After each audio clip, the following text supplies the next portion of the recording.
reforma o sea, proyecto de reforma de pensiones. A las primeras horas yo diría que la sensación era, a ver, bueno, hay que estudiarlo, al parecer tiene cosas positivas, pero las últimas horas las críticas han arreciado con ganas, por un lado, por cierto, de la oposición, no por toda, aunque la democracia cristiana en las últimas horas también ha anunciado un apoyo a la reforma previsional si se incorporan algunas propuestas que usted misma ha hecho. ¿Por qué no empezamos a conversar respecto de este tema que yo creo es el que más le importa a la gente en las últimas horas, senadora? Pero sin duda, y le importa tanto a quienes hoy día están trabajando y se van a pensionar, pero sobre todo a los que ya están pensionados, que es algo que nosotros hemos defendido. Esto no se trata solamente de beneficios para 40 años más, sino cómo mejorar las pensiones de nuestros actuales adultos mayores que están jubilados.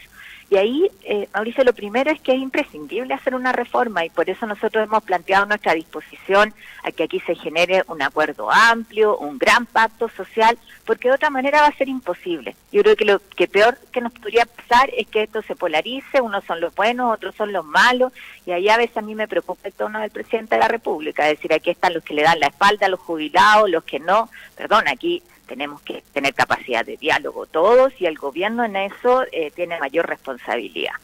Ahora hay un problema adicional. Nosotros hemos conocido los titulares, pero no conocemos el proyecto.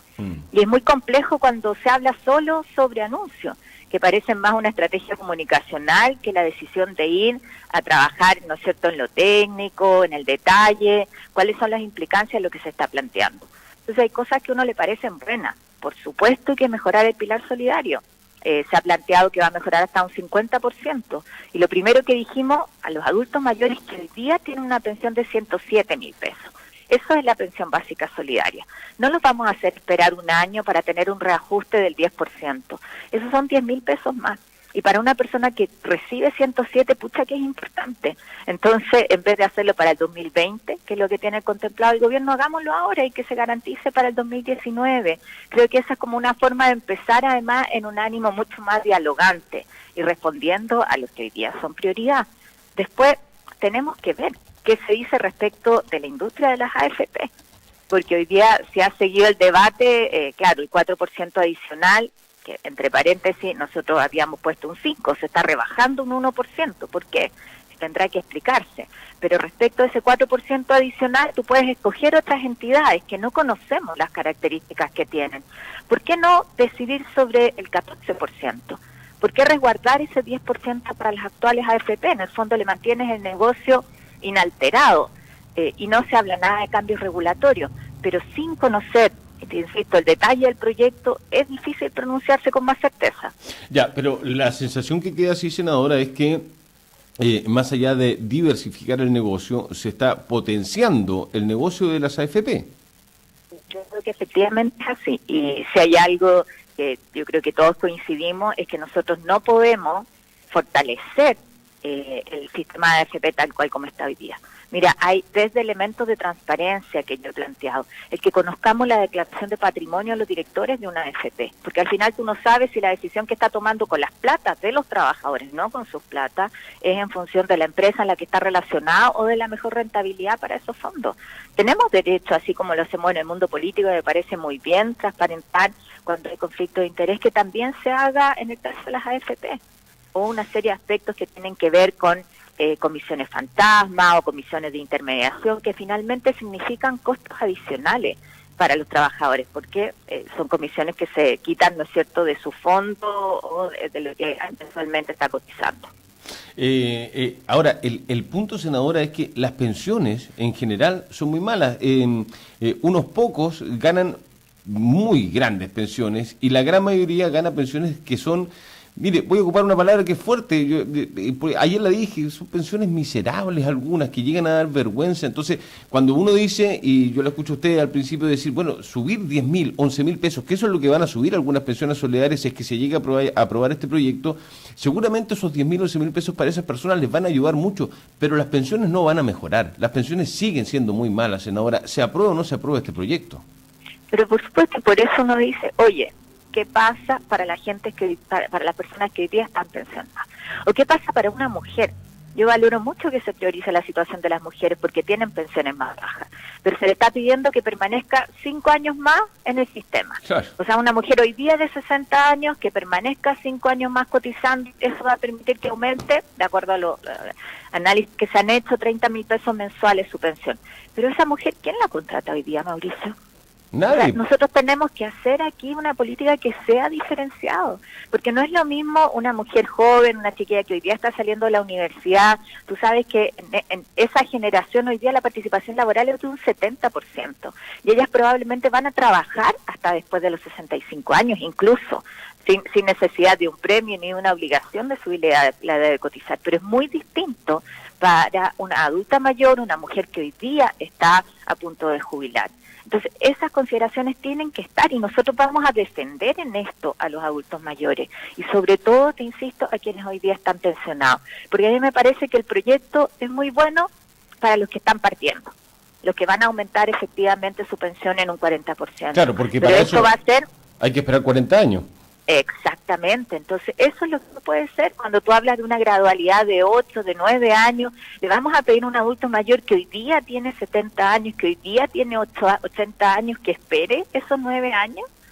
O sea, a mí me parece que es mucho tiempo, que no es la respuesta que necesitan y que merecen nuestros adultos mayores, y más si pensamos en regiones como la nuestra, donde la asignación de zona es solo para algunos, no es para las pensiones, no se jubila con zona, la pensión básica solidaria no tiene un incremento adicional considerando el costo de vida de estar en una zona extrema. Se habla mucho de el tema del reemplazo y que nos estamos envejeciendo como país. Las proyecciones van a los 108 años. Es una locura cómo se están haciendo las mediciones. Pero se supone, además, senadora, que respecto de cómo se están sacando los cálculos y las tasas de reemplazo, se hablan de un país que envejece, que cada vez nacen menos niños, nacen menos personas en nuestro país, y eso hace que la proyección tampoco sea positiva en este sistema. Algunos dicen que el sistema de las AFP colapsó en Chile, otros dicen que tiene que ocuparse el sistema de reparto, otros hablan de un sistema tripartito. ¿Cuál es su visión al respecto? ¿Cómo cree, cómo le hubiese gustado una propuesta del Ejecutivo? Mira, en eso nosotros habíamos presentado una propuesta Sí, en el gobierno pasado, sí recuerdo. y lo que buscaba es que parte del incremento del 5% se destinara con solidaridad entre generaciones. ¿Qué significa eso? Que los activos que estaban cotizando aportaban para los adultos mayores que ya están pensionados. Porque el problema es que son muchos recursos, Mauricio. Entonces uno dice hoy día, eso solamente con impuestos pareciera que no se financia. Vamos a conocer el detalle, que como te digo es difícil ahí saber sin tener el proyecto sobre la mesa de dónde se generan los recursos. Ahora, a mí me da la impresión de que aquí se le cae absolutamente al presidente y a este gobierno la reforma tributaria, porque no cuadra por ninguna parte. El que estés aumentando impuestos para financiar pensiones y por otro lado estés rebajando impuestos a las personas que tienen mayores ingresos en nuestro país. O sea, aquí si finalmente la solidaridad es vía impuestos, eso va a requerir probablemente incluso un aumento de impuestos para poder financiarla en el largo plazo. Claro, porque estamos hablando de gastos permanentes, además, no transitorios. No hay claridad respecto a dónde se van a sacar estos $1.000 millones que ha anunciado como gasto del Estado, gasto fiscal, para poder sustentar esta reforma.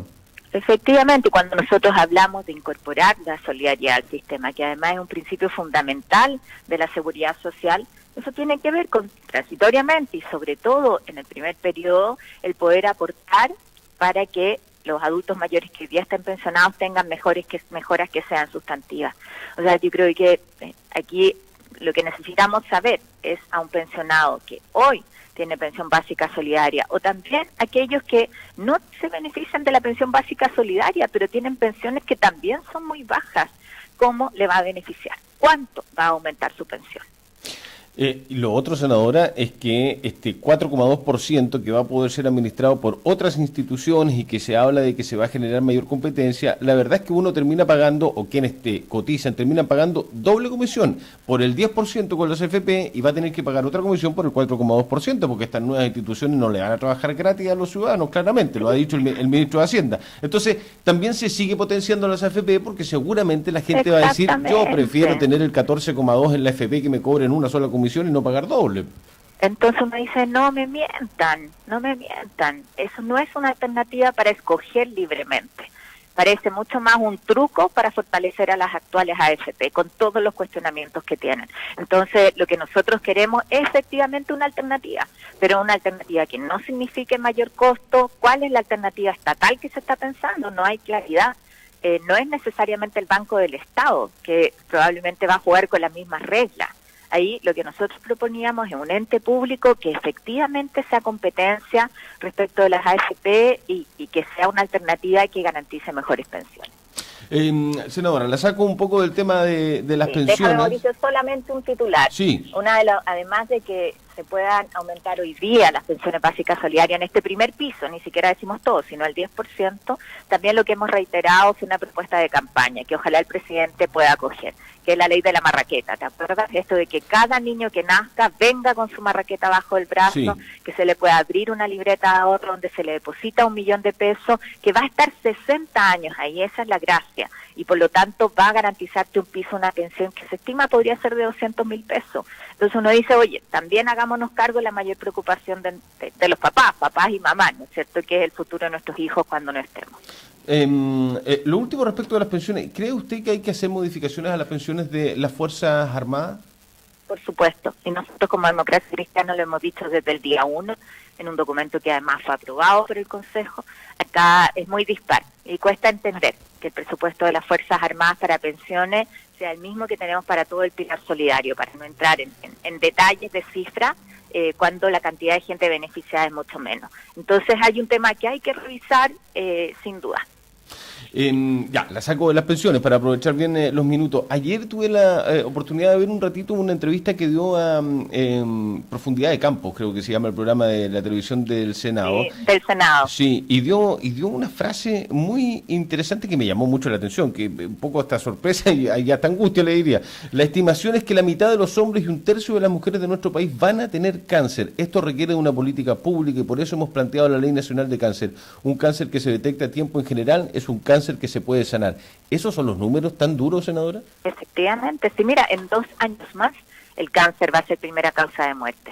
Nosotros decimos el 2020 como si quedara mucho tiempo, son 2 años más. Entonces es una enfermedad con la que tenemos que aprender a vivir y convivir. Cada hora, se mueren 3 personas en Chile de cáncer, cada hora. O sea, si la otra cifra es angustiante, piensa cuánto te demoras tú en la mañana en tu programa, cuánto tiempo estás y cuánta gente está muriendo hoy día. Sí. Y al menos una de esas 3 personas podría salvarse si tuviera un tratamiento a tiempo, si tuviera un diagnóstico oportuno. Entonces, esto es una prioridad país. Tenemos que ser capaces de contar con una institucionalidad que esté a la altura hoy día, contar con un plan nacional de cáncer, que es lo que establecemos en la ley, donde programemos la formación de recursos humanos, el cómo llegamos a todo el territorio nacional, con una red de centros oncológicos, el cómo nos hacemos cargo no solamente de la quimioterapia y la radioterapia, sino la enfermedad en sus distintas etapas, desde la prevención, la detección precoz, en eso se pueden hacer muchas cosas, hasta el acompañamiento en las últimas etapas. Ayer lo conversaba con un grupo de mamás en el caso del cáncer infantil, qué importante que es no solo la cobertura que hoy día existe del plan AUSI, sino también en los cuidados paliativos, cuando los tratamientos no resultan, en fin, hacerse cargo con la prioridad que tiene hoy día el cáncer como país dentro de una política pública que se mantiene permanente, más allá del cambio de ministro o el cambio de gobierno. Hablaba de los oncólogos, que hay 100 oncólogos y lo que necesita el país por lo menos son 400 oncólogos. Ahí hay un rol del Estado importantísimo que tiene que jugársela por entero, ¿no? Porque además formamos solamente 12 oncólogos al año. Increíble. Entonces, no da, te fijas, jamás vamos a estar ahí con los números que necesitamos. Entonces, eso requiere de un esfuerzo además público, privado, de coordinación con las universidades, con las fundaciones. Parte de lo que planteamos además es reconocer las capacidades que tienen las enfermeras. Se llaman las enfermeras de práctica avanzada, que en la medida en que nosotros permitamos que ellas hagan más de lo que hacen hoy día, también va a descomprimir lo que sucede en los servicios de oncología. Lo último, senadora, y la llevo al tema energético medioambiental. Anoche hubo un reportaje sencillamente extraordinario de Informe Especial respecto de la realidad que está viviendo la quinta región y en específico Puchuncaví, Quintero, zonas de sacrificio. Se mostraban cómo se quema carbón que en un gran porcentaje es el que se extrae desde la mina Invierno acá en Isla Riesco, en la región de Magallanes.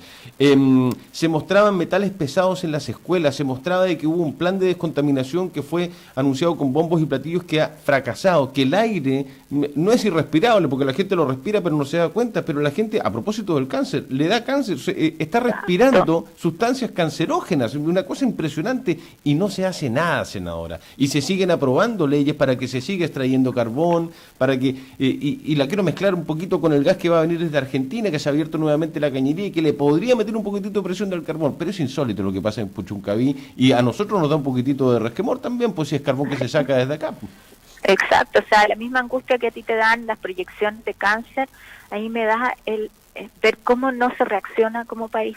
O sea, cuando vivimos en lo cotidiano los efectos del cambio climático, cuando los pronósticos para el planeta son lapidarios, uno podría decir casi apocalípticos, y pareciera que no reaccionamos, así como si de repente estuviéramos en una película de ciencia ficción y va a llegar un superhéroe y nos va a salvar. No, Mauricio, las cosas dependen de nosotros y efectivamente es inaceptable. O sea, y me cuesta entender que el mismo día que se aprueban las tronaduras en Isla Riesco hay un compromiso en Puchuncaví y tú miras, es un compromiso de papel con la salud de las personas. No puede ser que se defina una zona de sacrificio con personas que habitan ahí, donde hay niños, donde hay escuelas, pero que además sigamos haciendo daño hacia el planeta, que no seamos capaces de implementar una política de energía limpia, donde hay tecnología, donde existe capacidad, existe conocimiento. Entonces creo que en eso de verdad nosotros tenemos que ser, y aquí hablo en general como país, ¿no es cierto?, mucho más responsables. Y ojalá que las autoridades reaccionen. Tú sabes que en esto incluso uno está dispuesto a pagar costos. Muchos dicen, oye, ¿por qué eres contraria al carbón? La explotación del carbón genera muchos puestos de trabajo. Lo he conversado con los trabajadores, pero para mí es mucho más importante la responsabilidad con nuestro planeta, con estas generaciones, con lo que le estamos haciendo, ¿no es cierto?, al lugar donde habitamos. Y eso requiere de las legislaciones mucho más duras, que además hoy día son compatibles también con el desarrollo. Corresponde decir que a través de redes sociales, de forma interna, también me dicen, ojo, también, no solamente carbón, gente que me imagino está ligado, está a favor de la extracción de carbón en Isla Riesgo, sino que también está la Empresa Nacional del Petróleo, Codelco, y yo voy a sumar a Oxiquim y también a Esgener, que también son empresas que están ahí. La zona de sacrificio es realmente insólita lo que hay en la quinta región. Así que también las nombro porque también han estado involucrados en esta polémica, no de los últimos meses, de los últimos años, de la historia de Quintero y Puchuncaví. Claro, y nosotros además miremos a la región. Tenemos nosotros el regalo de una naturaleza prístina que tenemos que cuidar, que es un pulmón verde no solo para nosotros los magallánicos, sino también para el planeta. Y yo espero que ahí lo que prime para nosotros sea efectivamente el cuidado, la protección de ecosistemas que son muy frágiles, nuestra zona subantártica, la proyección antártica, que pongamos ahí la prioridad efectivamente. Senadora Carolina Goich, muchas gracias por conversar con Polar Comunicaciones a esta hora de la mañana. Muchas gracias, muy buen día y un llamado a todos. Tenemos un fin de semana largo.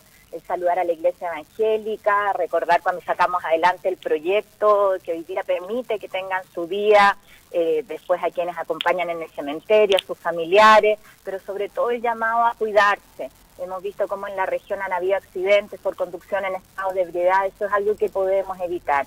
Si va a conducir, o sea, si va a tomar, no conduzca, si conduzca, no toma. El mensaje es muy claro y así evitar accidentes fatales, situaciones que tengan que lamentar después de pérdidas familiares.